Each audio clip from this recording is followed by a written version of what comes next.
yan. I'm more than just sex. Alam mo yon. Alam ko yun, but we were dating. Dating? Pucha. Bakit ang weird pakinggan pag galing sa'yo? Hindi yun dating, Ian. Situationship yun. Bagay na kailangan mo lang kapag feeling mo bumababa yung pride mo. Ay, be, excited ka na ba? Walang buwan din kayong di nagkita. Ano naman kailangan ika-excite? As if naman kung okay yung breakup namin. Teka. Anong hiwalay? Hindi naman naging kayo. Tsaka, ikaw, sinabihan na kita sa mga ganyang bagay. Binalaan na kita ng mga ganyang klaseng lalaki. Mulmul lang gusto. Oh. Huy, tigil ka nga. Bunganga mo talaga eh. Walang kapreno-preno eh. Hindi naman sa walang kapreno-preno. Pinapayuhan ko lang yung kaibigan natin. Hindi ko kasi porte mag-sugarcoat ng hindi naman ako babae. Nagsasabi ng totoo bilang kaibigan. Kaya, okay ka lang ba? Oo. Oo naman. Pero be, pag nagkita kayo, tanungin mo pa rin kung anong meron sa inyo ha. Siguro. Bahala na. Basta kahit anong mangyari, kung sasayangin yung sarili mo, pinaghirapan mo yan ng 8 buwan. Mm-hmm. O, game na! Ayan. Manado ako. Ayan, ayun mo.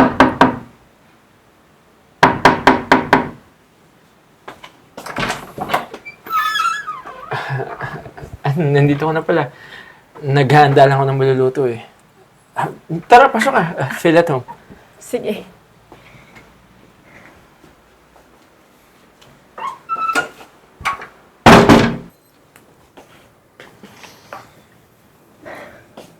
So, nagluluto ka na pala? Oo. Kino pa pala si Benny? Siyempre naman. It reminds me of you eh. Ay, oo nga pala, sorry. Hindi ako napag-ilong ng maayos sa'yo kanina. Kamusta ka na? Okay naman. Okay lang.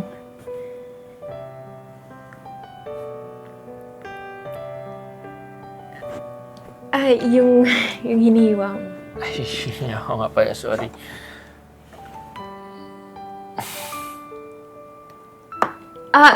Baka mahiwa ka. Ay, ako nga pala. Hiwa mo na ako.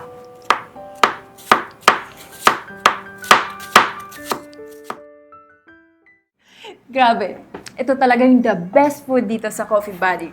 Ipagpapalit ko kahit anong pagkain para lang dito. Oo naman. Alam ko yan yung favorite mo eh. So, ano nga pala ang tingin mo? Masarap pa din naman. Wala namang pinagkaiba guys sa dati. What I mean is, sa painting. Okay. Okay naman. Yun lang yung masasabi mo? Okay lang. Okay na okay? Sorry hindi ko talaga alam eh. Hindi ko talaga alam. Parang ang weird lang kasi ng pagkikita natin na to. Pero yung painting mo, maganda siya. Nagustuhan ko. So proud of you. Well, I'm glad you like it. Alam mo naman, di ba? Ikaw yung nakita ng paintings ko. Ikaw yung nag-joke sa akin na pagpatuloy yung passion ko. At saka, lahat ng nararamdaman ko, ibinuhos ko dyan. Talaga ba? Oo. Lahat ng natutunan ko ng mga nakaraang buwan. Experiences, pangyayari, pinuhos ko dito. So, may natutunan ka nga ba talaga sa mga nangyayari? Kasi, I'm glad if you really did. Oh, wait. May nasabi ba akong mali? from the look of your face, I really can tell that there's something wrong. Something wrong? Hindi ko rin talaga alam eh. Actually, hindi ko alam kung ano yung ginagawa ko dito with you. Anong ibig mo sabihin? What I mean is, gantong-ganto dati eh. Iniisip ko lang kung ano yung pagkaiba. Yung pinagkaiba. Itong cafe, si Mr. Benny. Wait lang. I know it sounds weird na makareceive ka ng message from me, pero ikaw yung experience ko. Di ko maunawaan kung bakit hindi mo makita na gusto ko naman, alam mo, ma-appreciate mo ng itong gawa ko. Okay. Tapos ano? Magsisex tayo? Bahala ka nga! Ann! Stop!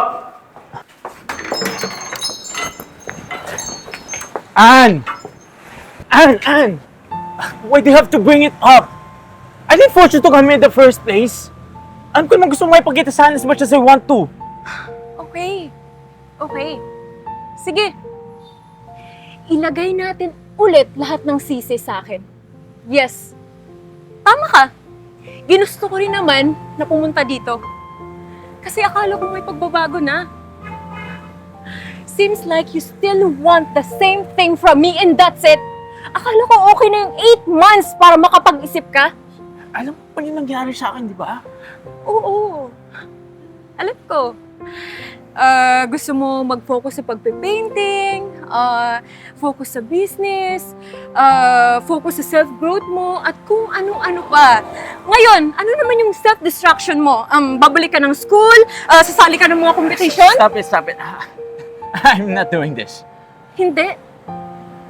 Sagutin mo yung mga tanong ko. Alam mo, Ian, ang dami-dami naman tao dyan para pagtanungan mo ng opinion mo sa artwork mo. Bakit ako ba? Ano ba talaga yung balak mo sa akin? Kasi ikaw lang naman naging honest sa akin. Oo, honest ako sa'yo. Pero ikaw, hindi ka naging honest sa akin kahit kailan. Okay. Gets ko na kung ba't ka nagkaganyan. Ano, dahil ba to kay Kyla? Ay, gusto mong malaman sa kanya. Ian, sabi mo nun sa akin, ayaw mo sa commitment. Hindi ka ready, ganto, ganyan, tapos bigla na lang ka-girlfriend ka? Alam mo ba, kung ilang gabi kong iniisip kung bakit hindi ako. Hindi ko alam. Siguro nagbago ko dahil sa kalungkutan. Tapos ano? Tapos hindi nag-work. Yung love, yung connection nating dalawa, hindi ko naramdaman sa kanya yun. Ian, I'm more than just sex. Alam mo yon. Alam ko yun, but we were dating. Dating? Pucha. Bakit ang weird pakinggan pag galing sa'yo? Hindi yung dating, Ian. Situationship yon. Bagay na kailangan mo yan kapag feeling mo bumababa yung pride mo. Hey, that's not fair. Not fair? Alam mo kung anong hindi fair? When I broke down my walls for you, hinayaan kong mahulog ako sa'yo, mapamahal ako sa'yo. Tapos ano? Eto, iniwan mo ako sa ere pagkatapos mong iparamdam sa akin na special ako. Yun yung hindi fair, Ian! Pero ikaw lang naman yung babae sinabihan ko ng I love you too, di ba? Wala pa ibig sabihin sa'yo yun.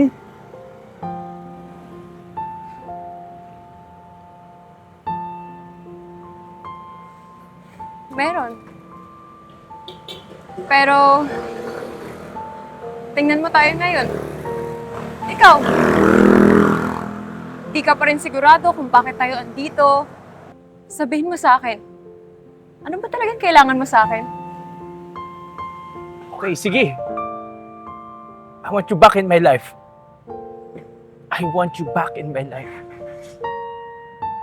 Alam ko napaka-complicated ng nangyari sa atin, pero huwag naman sana tayo magpadala sa mga ganun. Unang-una sa lahat, magkaibigan tayo nung una. Magkaibigan? Ha?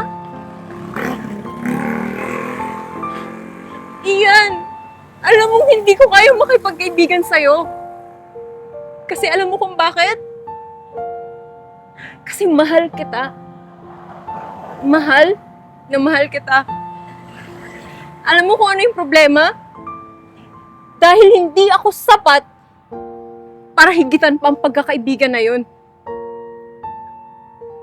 An, mahal kita. I hope you know it. Mahal din kita, Ian. Pero hindi ko nakakayaning masira ulit yung sarili ko dahil sa'yo. Dahil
Are you a storyteller with a unique tale to share?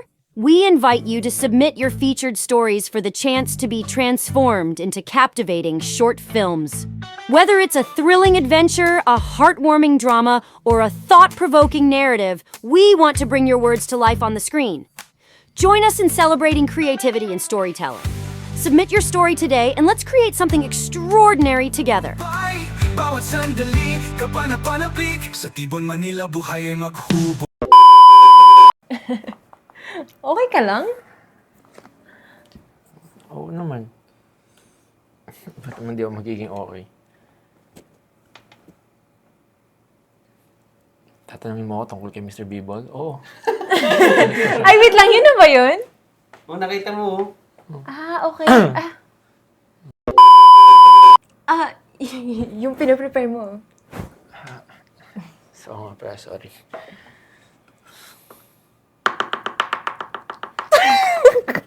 Kasi ito ko sa'yo, di ba? Kasi mag-fade na yun eh. Oo. Kasi akala ko may pagbabago na, Ian. But seems like you still... Sorry. But seems like you still... Wait lang. Seems like May- you may lapel still... ka? May lapel ba ako? Wait. Seems like you still want the same thing from me. Okay, go. Go. Sige po. Alam mo, madami nangyari sa akin, di ba? Tapos ano? Tapos... fuck! Hindi nag-work kasi hindi Oh, kanya tapos tulad. din nag-work. Pwede po ulitin natin para may hugot. Pero ikaw lang naman sinabihan ko ng I love you too, di ba? Wala mo ibig sabihin sa'yo yun.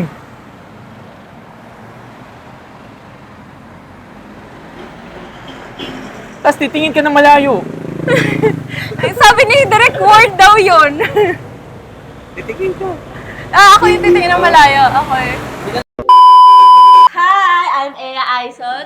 Hi fam, this is Ian Pecho. Hi everyone, my name is Raven Russell. And I'm Flores. Hello mga katibon! Tara, kape tayo! Dito lang yan sa Coffee Buddy, your daily buddy. And Tibon Fam, don't forget to subscribe our YouTube channel, Tibon Manila. And also our Facebook and TikTok page. Sa Tibon, Manila, ang saya'y saya'y walang katulad! Tibon, Manila, walang pag-aalilangan.